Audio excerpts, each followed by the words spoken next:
ဒီမှာရှင့်အပြိုတွေကြီးပဲနော်အပြိုတွေကြီးပဲရှိကြမှာနော်မျက်နှာပြဲနေတာပဲဒီမှာမျက်နှာပြဲနေတာပဲဒီမှာမျက်နှာပြဲသလိုစပတ်ပြဲလားမသိဘူးပြဲလားမပြဲလားမပြဲလဲခွဲမွေးလို့မပြဲတာနားပါလားရှင်အိမ်မဲ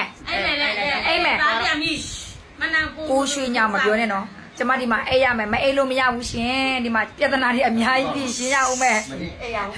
အဲ့ဒါကြောင့်မို့နော်ကျမယောက်ျားမပြောနဲ့နော်ကျမယောက်ျားသိရဲ့ကျမယောက်ျားငိုမနက်စတိုင်လို့ပြပါဦး